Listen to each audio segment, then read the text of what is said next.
Well, I think we are all connected now. So welcome everyone to our webinar Connecting with Vietnam.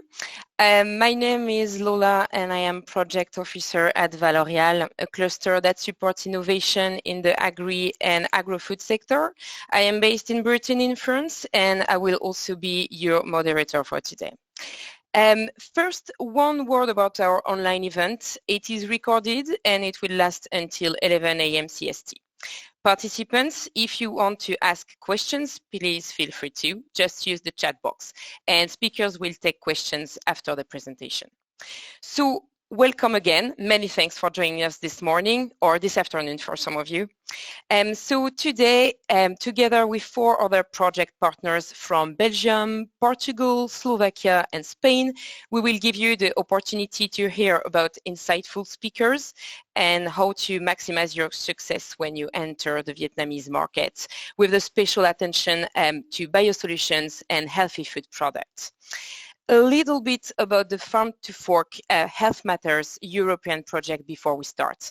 The F2F Health Matters project is described as an internationalization accelerator that aims to provide hands-on support services to European innovative SMEs specialized in the healthy food, bio-based functional ingredients and solutions, and sustainable biosolutions, willing to internationalize their expertise and products either in Canada, United Arab Emirates, South Korea, Japan, or Vietnam. Well, so as you can see, this project will focus on 5 overseas markets, but our market of interest for today is Vietnam. And for giving this 360-degree view, I am very pleased to introduce our first speakers of the day, Adam Koulaksesian, Executive Director at the France-Vietnam Chamber of Commerce and Industry. Well, Adam, you have 10 minutes. I will give you the permission to share your screen. Oh, yeah, great. So, and I think it's okay for you. Yeah. I'll just try to share my screen. Here you go. Okay. I think you have now the permission. I get it. Excellent. Thank you. So, can you see my screen, like full screen? Yep, it's okay for us. Yeah.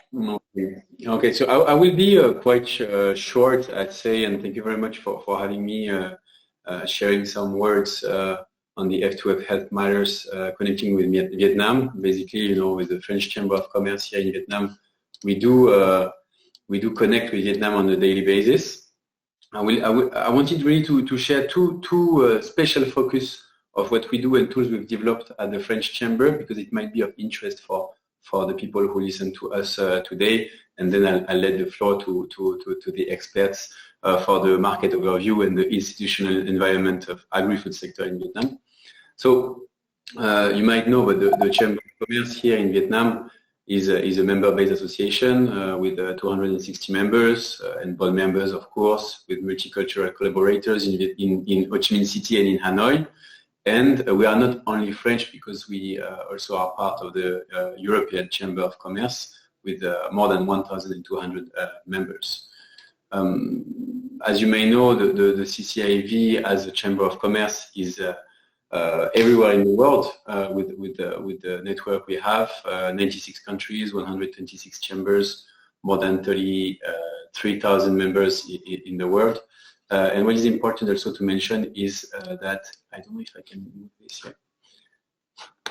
Yeah, is that we also are the representative of Enterprise Europe Network supporting the European SMEs to build bridges here in and with Vietnam. And we're also partner of the huge network of the Team France Export.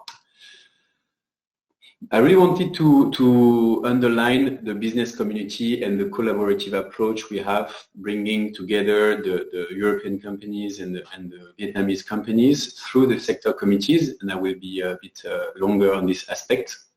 And of course, we organize many events all year long with our members, our partners, and many participants, sometimes very casual, sometimes very technical, and we share all these ideas, all these projects, all these perspectives through our newsletters, through our website and our social media. So please do not hesitate to follow the CCE France Vietnam, also as the EEL partner on the social medias to know more about what we do. I will not be longer on the corporate services. I want to underline the fact that through everything we do, being the company setup, the market studies, etc., we have developed an expertise in creating and building Vietnamese pavilion on a promo salon, for example, on the CIAL trade show. And today I wanted to speak a bit more about the club export that you can see here, that I'm sure will be of interest for our European partners. So the first focus of the day is the Agrofood Sector Committee. Sorry, I need to move this. So basically, the keystone of the Chamber of Commerce as a business community bringing together businesses is the sector committees that we've developed. We have 5 sector committees. One is sustainable development, one is construction, one is HR, and one is Agrofood Sector Committee. And we are very happy and honored to work with the French Embassy on this topic. And why we developed this? Because as I mentioned, we have many members, we have a lot of expertise and experience bringing together our partners in business. But we wanted to create a tool and moments to create more impact and bring more value to our members and partners. So on the Agrofood Sector Committee, we share the best practices. How do you import this and that? What kind of HR troubles you might have in your company, etc. And we have this Agrofood sector. We share knowledge on the market. We create networking and business opportunities between the members, also to work better together. It could be someone in the supply chain and someone, I don't know, selling mango puree in Vietnam. And we also address advocacy issues specific to the agri-food sector in Vietnam. So also thanks to the French Embassy and the Eurocham, we can address potential problems we might face and our members and partners might face. And I wanted to give you some examples of the topics we will work on in 2022, sourcing in Vietnam, how to develop a more beneficial sourcing model in Vietnam, agri-food industrialization and innovation in Vietnam, or supply chain, about the transition for the last mile delivery. We have active members, and we are working also on common actions, like being, for example, the GFE is a trade show we will be organizing with Eurocham at the end of the year, and we're happy to work together with the Agrofood Sector Committee. The second focus I would like to underline is the CCEV Club Export. It's a club we developed, again, as I mentioned, we work with many Vietnamese companies for years on different trade shows, and it was important for us to create more impact. So we decided to bring this company together and to support them, first to strengthen our ties with the Vietnamese business and sectoral organization, the Vietnamese Chamber of Commerce, of course, but also the association in seafood, in coffee, in cocoa, in cashew nuts, in fruit, in tea, and so on. So it helps us to identify the Vietnamese top potential exporters to EU.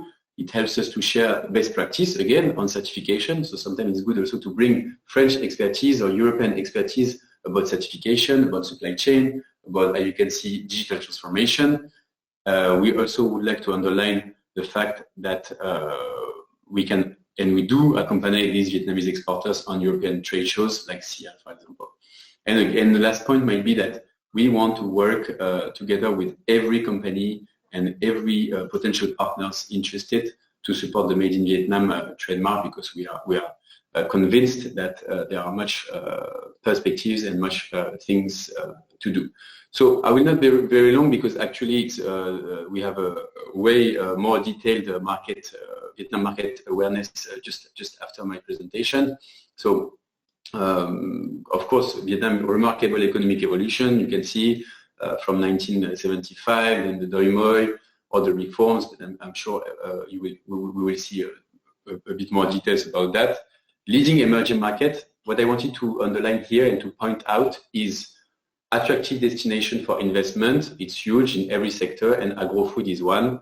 A dynamic population, so it's very interesting in terms of manpower, but also in terms of domestic market. My last point today actually is about the new normal in Vietnam.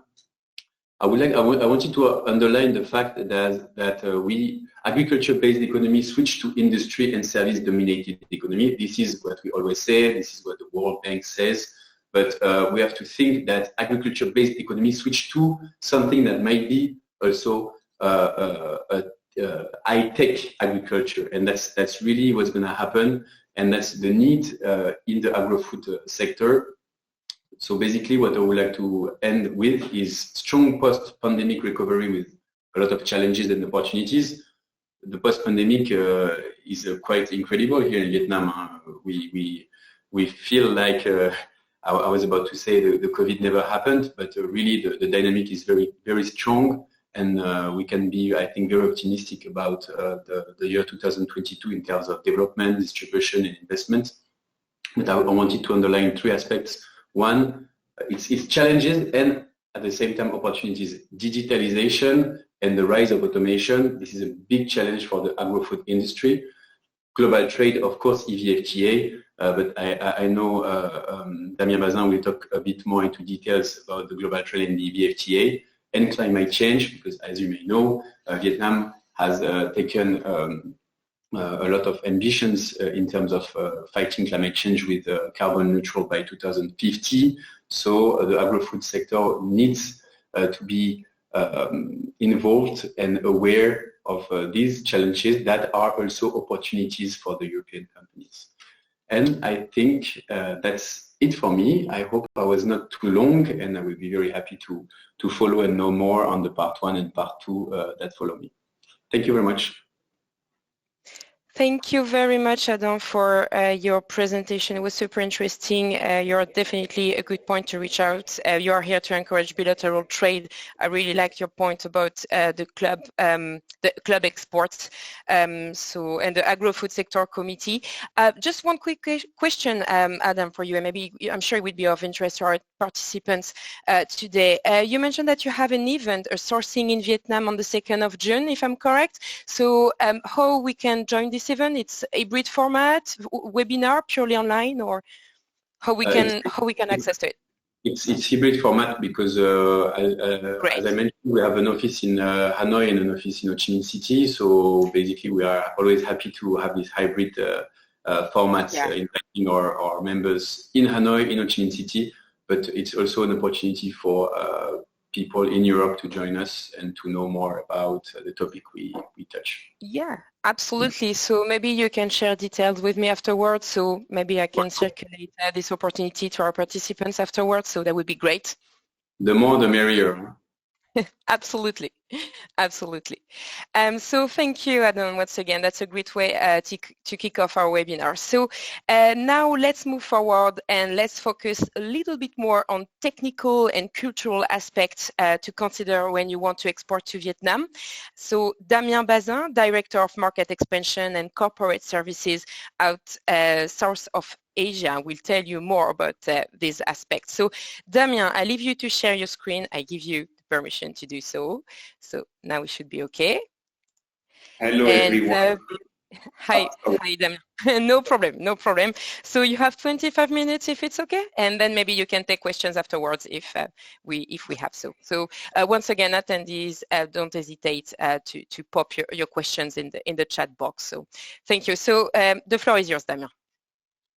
Fine with me. Can you see my screen, full screen now? Yes, we do. If I move the slide, it's okay as well, right? It's okay. Perfect. So very, very nice to talk to you all this morning, because it's still in the morning in France. So as explained by Lola, I'm going to give you some insights about the market in Vietnam, what to expect, how to approach it, what are the trends, among other things.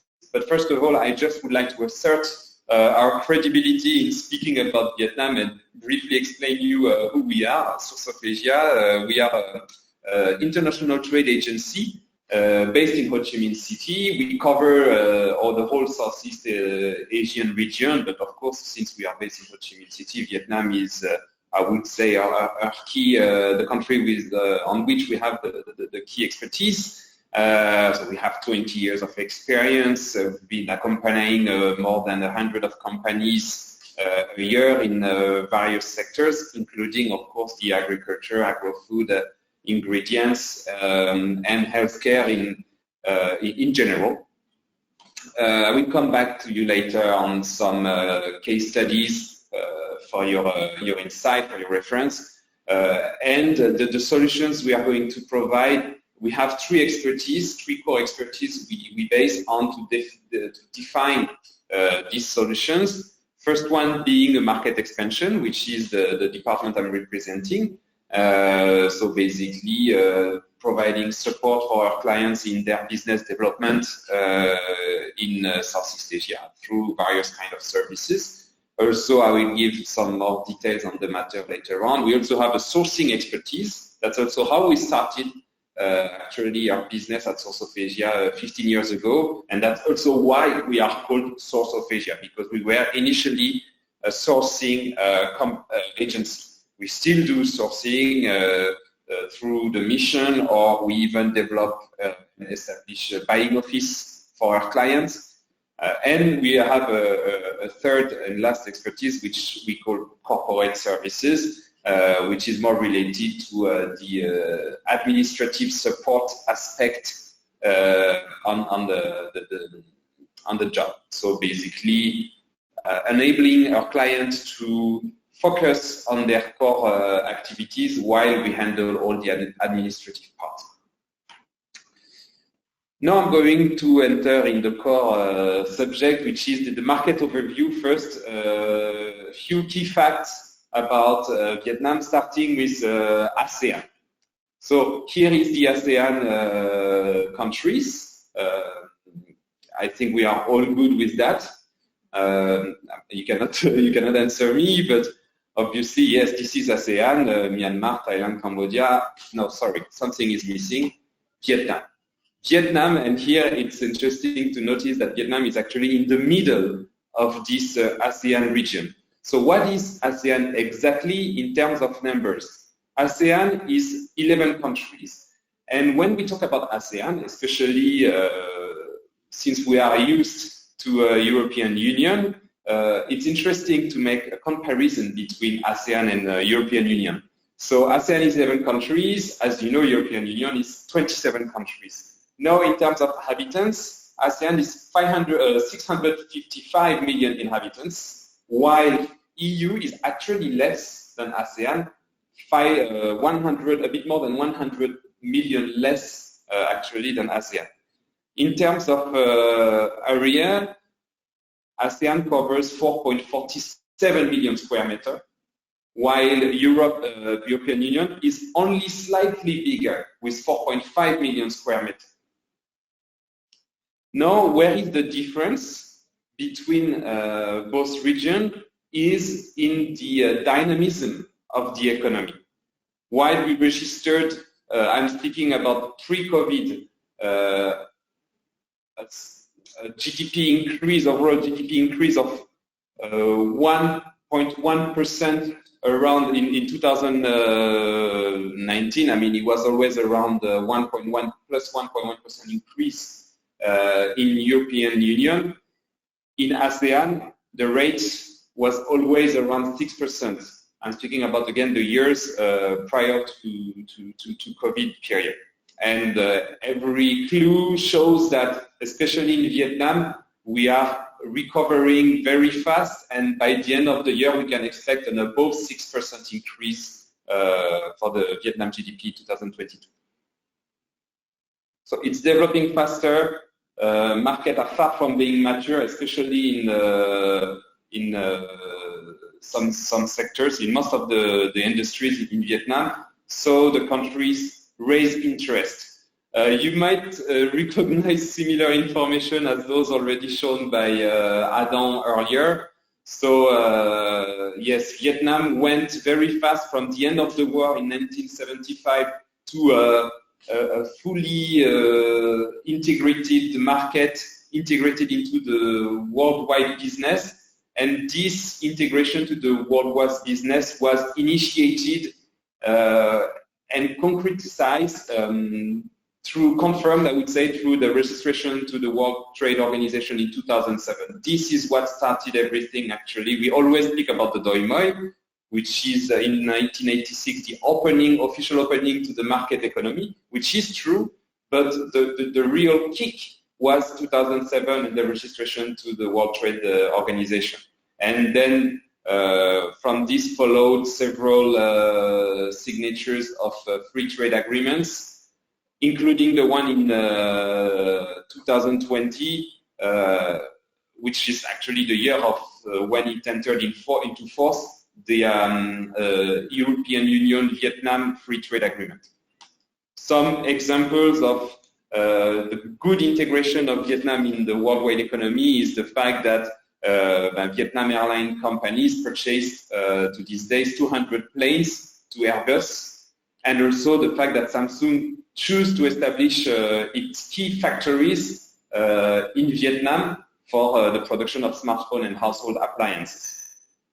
So Vietnam is today, in the industrial part of it, considered as a very good alternative to China, especially now with the COVID experience and the way the country handled the crisis, comparing with, as we can see right now, in China. Now, a word about the trade agreement between the European Union and Vietnam. What is the key benefit of this EVFTA? It's basically the progressive elimination of 99% of the custom tariffs in between both countries. Both regions, because it's EU and Vietnam. Here are some examples focused on your sectors of what kind of elimination we can expect and when. As you can see, the elimination is progressive in different way according to the HS code. So for milk powder, it will take only 3 years. So from August 2023, it will reach 0%. While for the food ingredient, it will take 10 years and 0% in 2030. So of course, I cannot be really exhaustive in this slide, but feel free to come back to me if you have a question on the specific HS code. You can always let me know. I can look for you quite easily.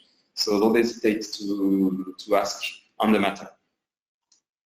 Now about the market trends in the healthy food ingredients sector in Vietnam.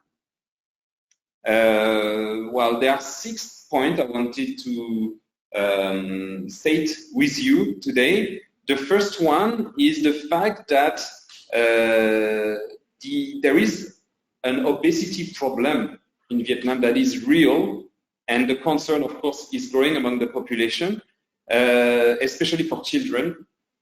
These overweight and obese children, they doubled in the past 10 years, representing 19% of them by the end of 2020. However, there is also in the meantime a development of local players that contribute to the development of the healthy food industries. A good example is Swiftlet. You can see, it's quite small, but you can see the product on the photo. Swiftlet, it's a Vietnamese company, and they produce sugar alternative products, implying the addition of prebiotics and and zero sugar, zero GI products.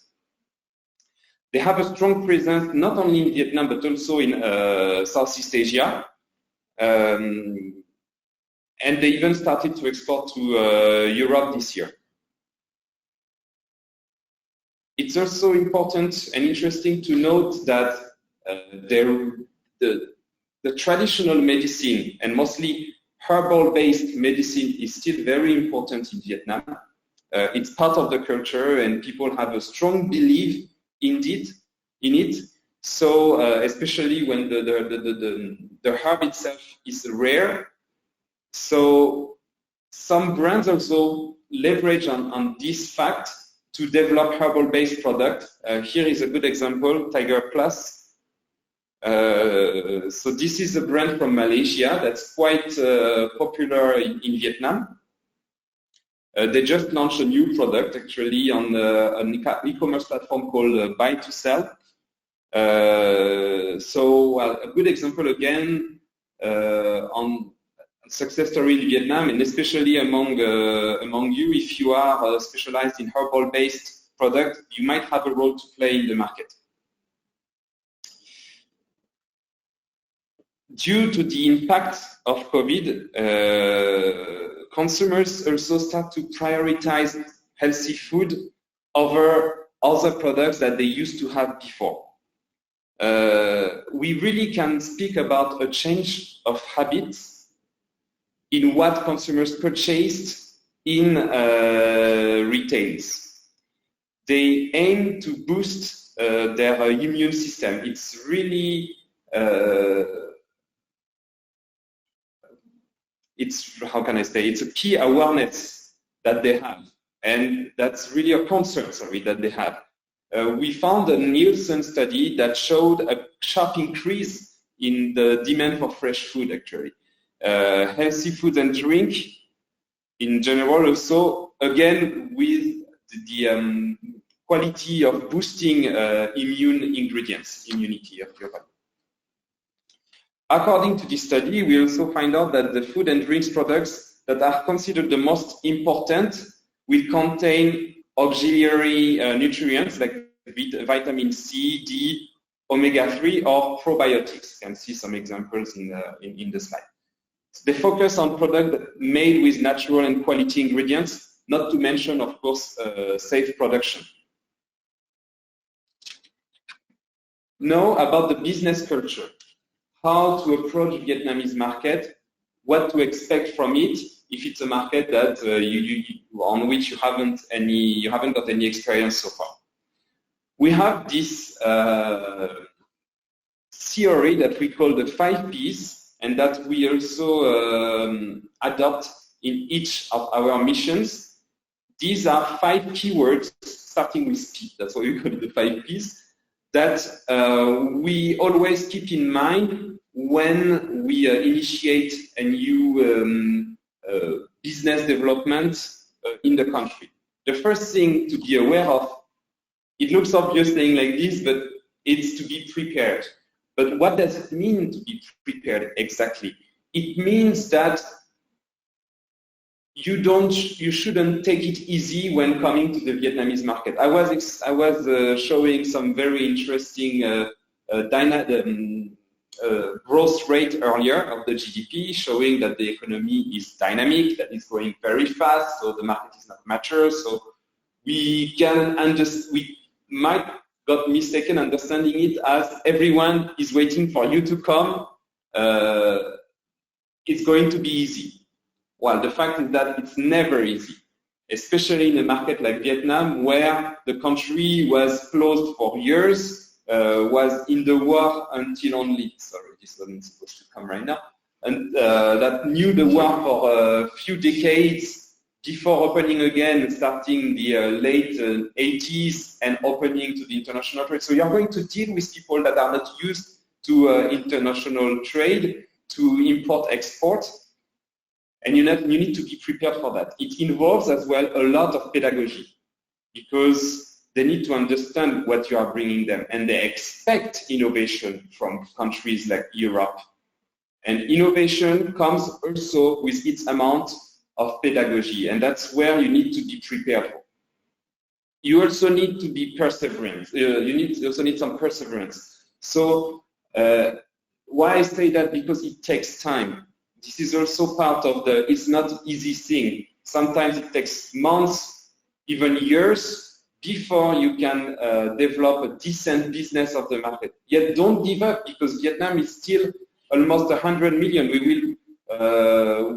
We will reach the 100 million by 2025 for sure. Today it's around 19.7 million. It's a lot of people. The middle class is growing.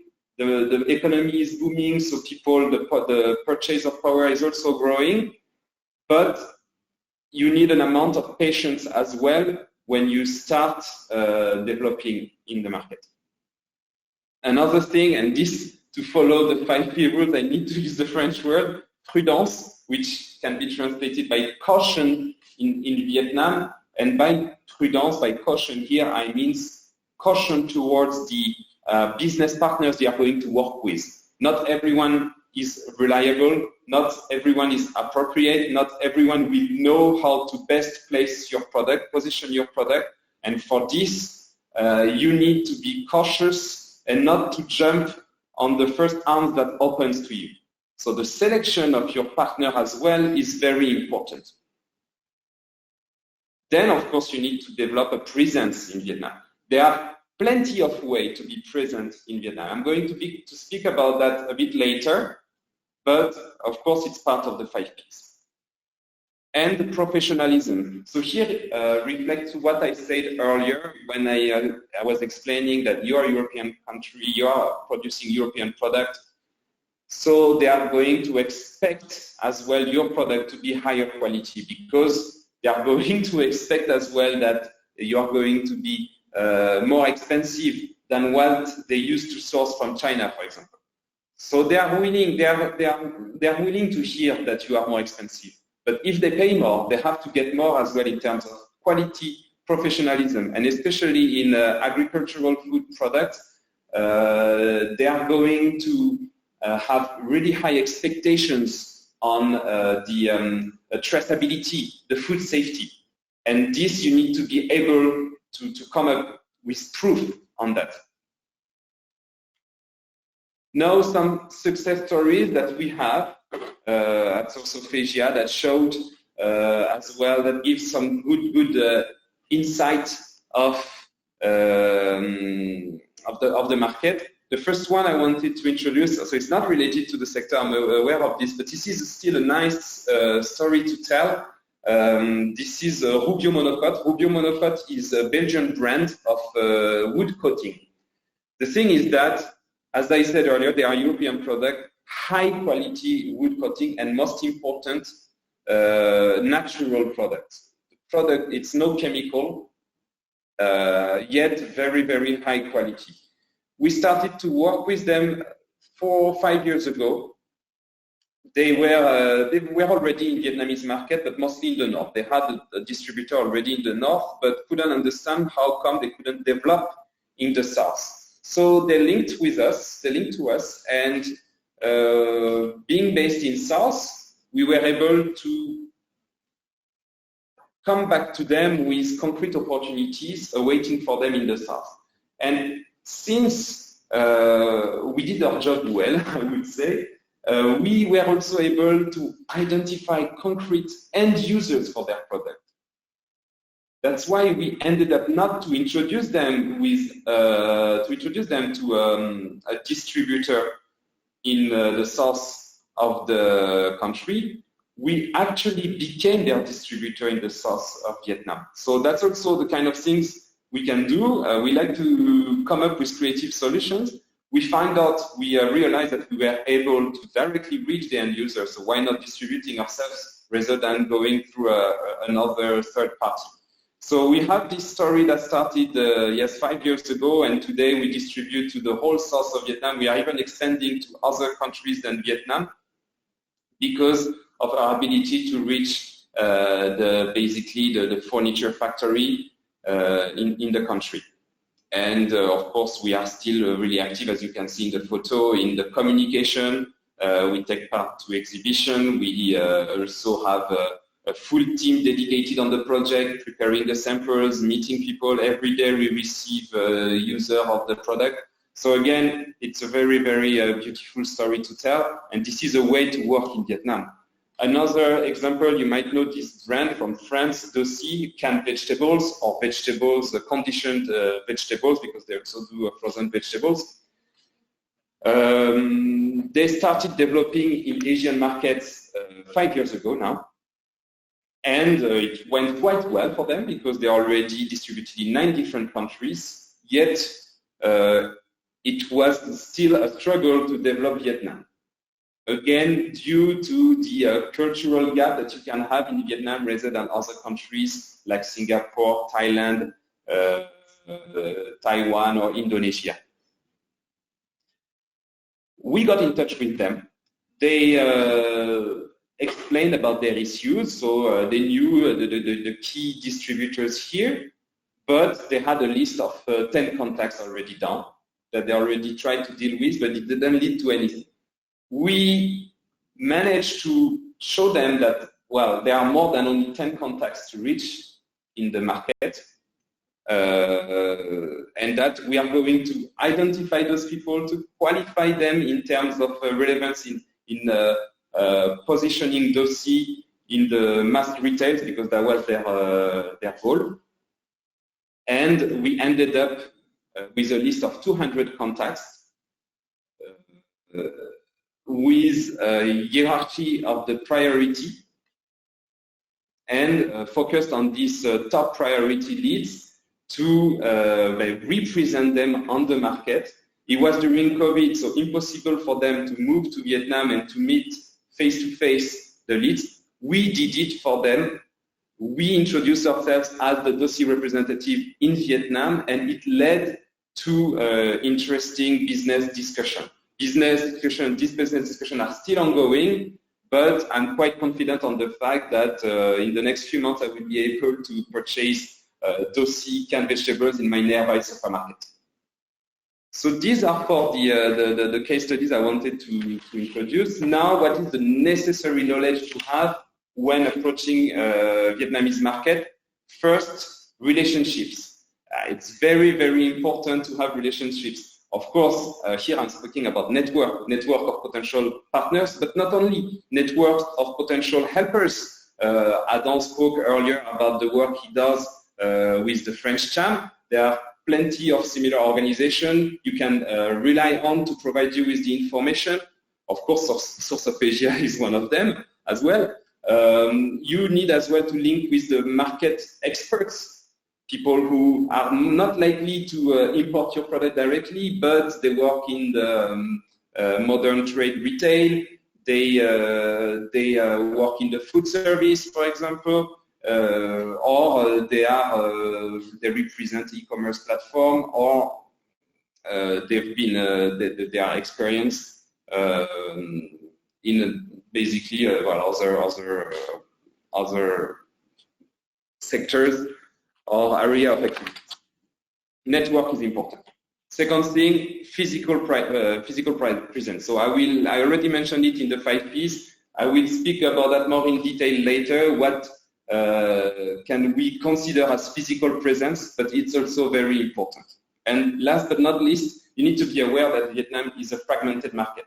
So you might not have the reference puzzle way, façon puzzle, from the French movie. If you don't know this movie, I highly recommend you to watch it. It's very nice, and it's a very good showcase of French culture. But anyway, be aware that the Vietnamese market is fragmented, that there are plenty of players everywhere on any kind, focusing on one specific geographic area. It can be north or south, like Robio, as I explained earlier. It can be also urban vs rural. Not all of them are relevant for you. And you need to be able to understand which one are the most potential for you. Now, and that's the way I will finish my presentation. I'm going to introduce you the key steps. I've been speaking about presence. What do I mean by presence in the market? It can take several steps. And these steps will be defined in terms of the flexibility you are looking for and the level of commitment you are willing to give. So if you don't have or just a little experience in Vietnam, then of course you need to get ready. And to get ready, you need to understand the market. And to understand the market, you need to have a concrete idea of it. You need to implement a market study, of course, to assess the potential for you. Once you know the potential, you need also to identify the potential partners, the potential importers, the potential players you are going to work with. And for this, I'm quite confident to tell you that after 2 to 5 months, after 2 to 5 months of work, you are basically able to tell whether or not the Vietnamese market is for you. Once you know the Vietnamese market is for you, once you have identified potential business partners, you are going to need sales representation. We happen at SOA to accompany around 20 clients in their sales representation. So as I said with Dossi earlier, we actually represent them on the market. So it's like if they had a part-time sales representative. These missions last at least a year. It gives you a more concrete idea of the market while not having a too much high level of commitment. Basically, after 1 year, if it doesn't work, you can consider leaving, and in terms of, and the fact of leaving the market won't cost you much. That's what I mean here. Then you have what we call the wage hosting, or portage salarial in French, or it can also be called employer of record. Here is when you think that part-time sales representative is not enough anymore, you need to have your staff 100%, then we can recruit this staff for you and host it in our entity. Which means that you still don't need to establish your company. It's like the 5-1 before establishing the company. The level of commitment is a bit higher than for the sales representation. It takes 2 years once you make the decision of hiring someone. I would recommend you to have a 2 years vision. Then comes the office establishment or the joint venture if you found the right partner, local partner. And then for this, of course, it increased the level of commitment because it's not that complicated to open a company in Vietnam, but it's quite complicated if you want to close it. There are a lot of administrative workload and penalty involved if you don't do it in the right way. And but you need to be ready for this. So I will recommend to have a 3 years or more vision before you consider office establishment or joint venture. You need to be confident that this market is for you. That's all what I wanted to share with you today. I hope it was clear. Of course, I'm open if you have any question, and thanks a lot for having listened to me. Thank you very much, Damien. Well done, Source of Asia, with the French brand Dossi. You did a great job, and yeah. So just let me know when Marion, Adèle, Adam, and you will be able to buy a Dossi can in a Vietnamese supermarket. I want to know that. And so it's time for us to have a deeper look at the policies at work in Vietnam to support innovation in the agri-food sector. And it will be presented by our last speaker of the day, Marion Chaminade, agri-food counselor at the Embassy of France in Vietnam. So Marion, I will give you the command to share your screen, and you have 50 minutes if it's okay.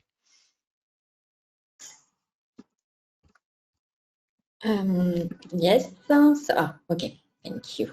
It's okay for you? Yeah. It is. Can you see my slide now? Yes, we can see your slide. Yeah, we can see your screen. Yeah. Okay, so thank you very much for this introduction. So my name is Marion Chaminade. I'm the agricultural counselor at the Embassy of France in Hanoi. And compared to the previous presentation, I will move a little bit away from the market and talk to you about the institutional point of view as I can see it here in Vietnam. So you will see that sometimes the policies at work can be very similar in the level of ambition as the ones we know in Europe. And sometimes this can mean that they are quite far away from what's really happening in the field, but that's still very interesting to look at because Vietnam has a very strong aptitude to react very fast. We've seen it during the last year, for instance, for the COVID vaccination, where Vietnam was able to vaccinate all of his adult population within a few months. And so we have to be prepared, and that's really interesting to know that there's, at the moment in Vietnam, at the central level, a very strong ambition to renew the agricultural and agri-food sector. And that's really interesting to all of us. So let me just first make a very brief overview presentation of the institutional partners we are working on with in Vietnam. So the Ministry of Agriculture and Rural Development has been under its current form since 1905. But what's important to note is that in addition, of course, to the development of agriculture, this minister also has in charge the protection of natural resources and also the development, the rural development. And that's really important because that is in mind of all the leaders of this ministry, and that you can really see that in all the different policies. And so, talking about this ministry, we have, of course, the departments that are controlling the import of European products. So for plant products, it will be the Department of Plant Protection. For animal products, it will be the Department of Animal Health. And another important department for us is the Institute of Policy and Strategy, IPSARD, which is actually building all the different policies. Also, two main actors are the VAS, so that's the Vietnamese Academy of Agricultural Sciences, and also the PSAV, which is a public-private partnership where I believe European companies should be more present because this is really important for the Vietnamese minister to implement the different policies. So moving on, I want to give you 4 key orientations for that we can see in the minister's policy for the Vietnamese agriculture this year. So this will be no masterclass, of course, about that. I am no expert on these topics, but I want to give you my point of view as an international expert trying to cooperate with the Vietnamese institutions on these different orientations. So the first one is actually the strategy until 2030 to develop a sustainable agriculture. So this strategy was published very recently on January this year, and it's focused on the modernization of the production. So of course, it is still about developing the productivity, but also developing the quality. And in quality, we can see that all the protection of the environment, organic agriculture, smart agriculture is well planned. So this will be a guide for the 10 years to come to cover Vietnam's ambition to become one of the leading agricultural countries by 2050.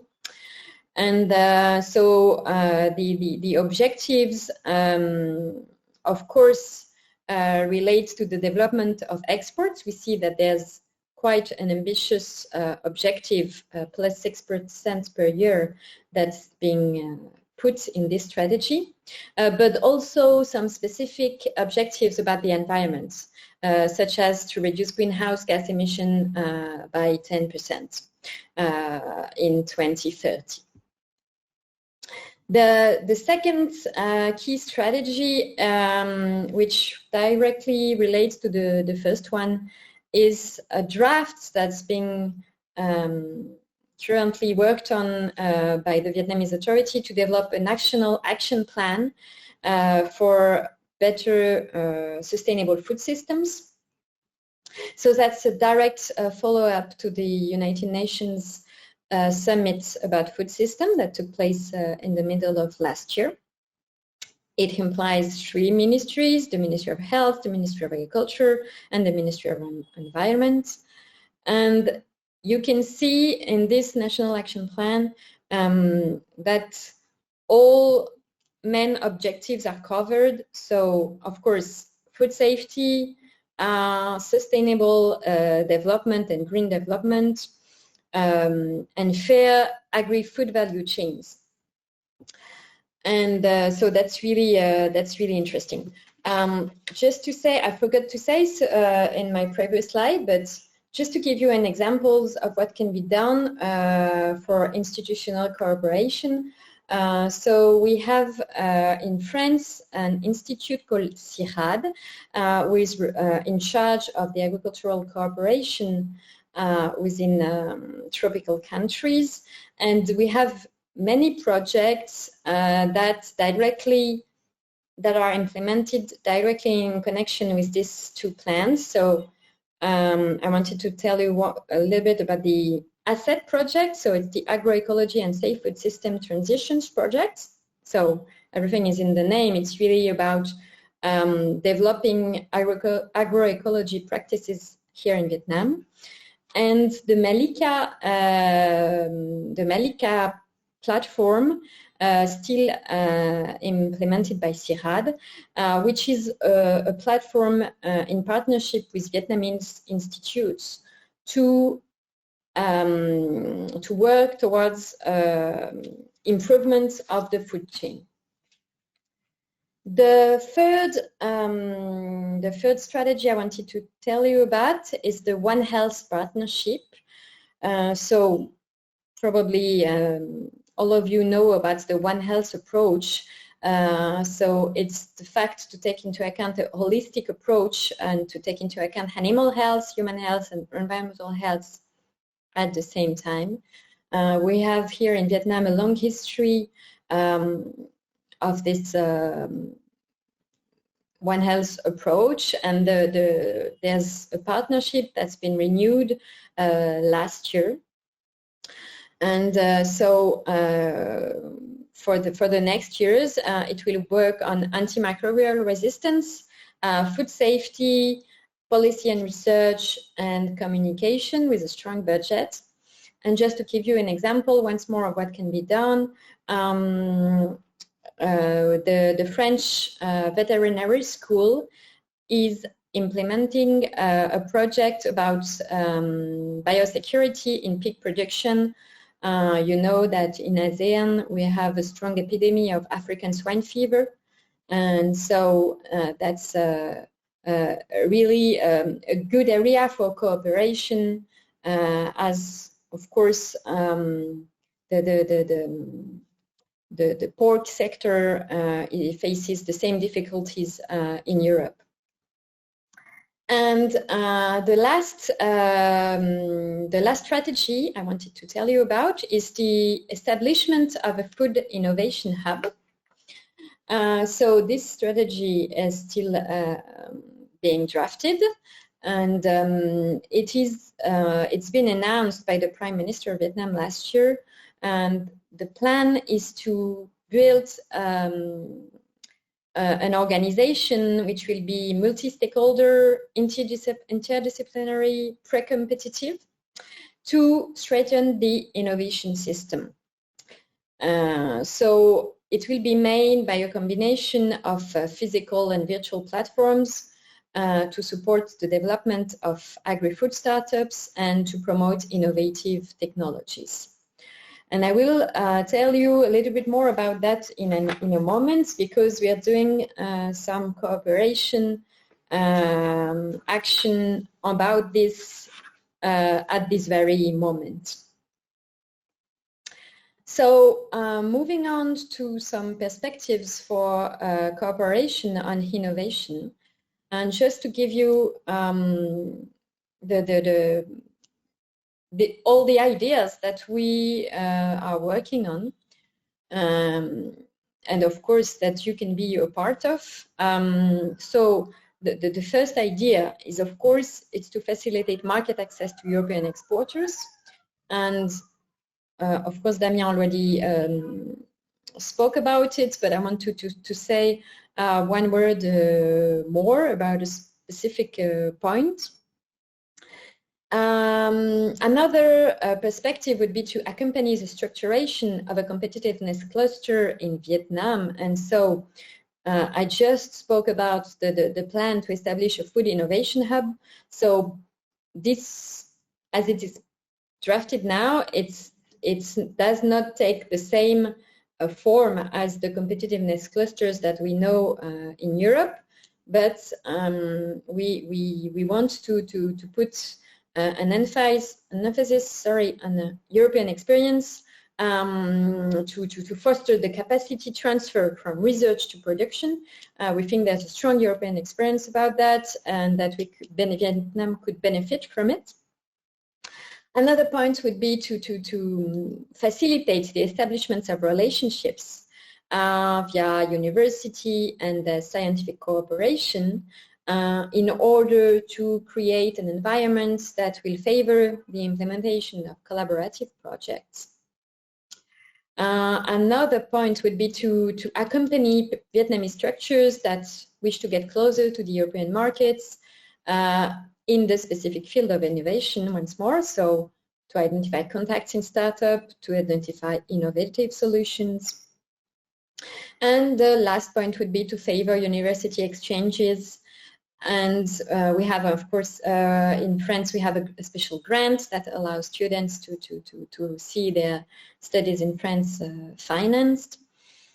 And that's also an important point. And we believe all these different key points are important to really strengthen in the long term the relationships, the economic relationships between France and Europe and Vietnam about innovation.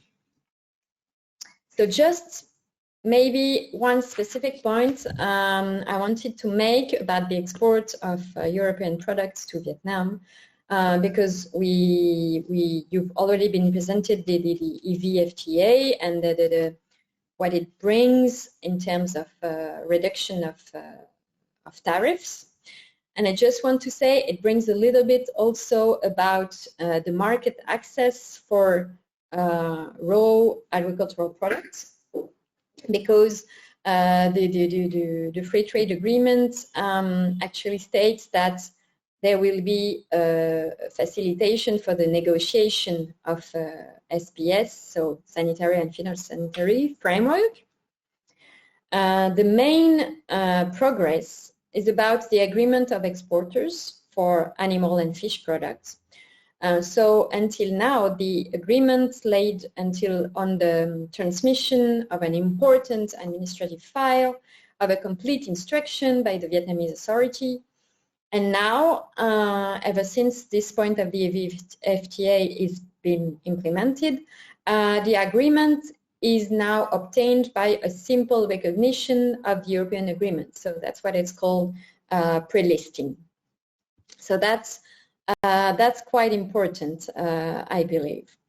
The free trade agreement also provides for the acceptance of the zoning principle, so that can help for the different animal sectors that are touched by various diseases. I have to say that on this specific point, discussion is still going on with Vietnamese authorities to give its full implementation to this specific point.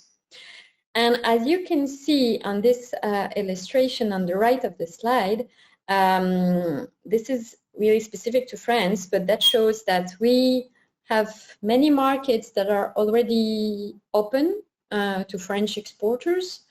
And so with this facilitation that is being brought by the EVFTA, we believe that the market for European products and for French products should be improved. And just to end my presentation, just one very quick point as an illustration about best practice and learning exchange through a field visit to competitiveness clusters. We are this week having a Vietnamese delegation in France and Belgium. So two experts from some of the structures I previously talked about are being invited to benefit from our experience on how to establish a cluster and how to initiate, and this will also serve to initiate a solid dialogue between the French clusters of interest and between Vietnamese experts. And so they will visit Valorial and Vitagora. They will also visit education and research institution, and they will also visit EIT Food, which is a European Knowledge and Innovation Community, with the specific funding of UNIDO for this point. So this on this I will end my presentation. I hope I was not too long, but I hope this will show you that many can be done in the field of innovation, and relationship can be strengthened between Europe and Vietnam. And I believe that the European embassies are here to support you on this, and I'm certainly at your disposal if you have any questions. Thank you. Thank you very much, Marion. So it was a very insightful presentation. So promoting better health for all life beings, tackle climate change, and boost automation, modernization of agriculture production is clearly the three directions that the Vietnamese institution wants to drive the country to. So thanks for this insight, and also for sharing with our attendees potential areas of collaboration. So thank you. So I think, I think this is the end really of our webinar, Connecting with Vietnam. It's time for me to thank our speakers, to thank them very much for their inputs and active participation in the preparation of our webinar. Attendees, hope you learned a lot today, hope you feel much more confident and prepared. Can only make an echo on the lesson that Damien told us about the 5 Ps. So it's clearly a good technique to keep in mind. So be prepared, take the time to be prepared. And so it will lead you to a great success to enter the Vietnamese markets. And us, the F2F project partners, we would be delighted to help out and further support with your internationalization journey. So we remain at your full disposal if you want to get to know more about our activities, next steps events, webinars and mission. So don't hesitate to reach out. We have representatives across France, Belgium, Portugal, Slovakia, and Spain, and beyond. So once again, just feel free to reach out. And just before we close off the webinar, I just wanted to remind you that we have a call, that the call is still open to join an exploratory mission to Canada in November this year. Travel aids, consultancy services, B2B meetings, networking events, site tours will be at the menu. So please don't hesitate to visit our page or just get in touch. Our next webinar will focus, as part of the Connecting series, will focus on South Korea and will take place on the 21st of June. So hope to see you there. So thank you everyone once again for joining us this morning and this afternoon. I wish everyone a nice end to your day, and thank you very much. Thank you everyone. Thanks Marion, Damien, Adèle, Adam. Thanks again.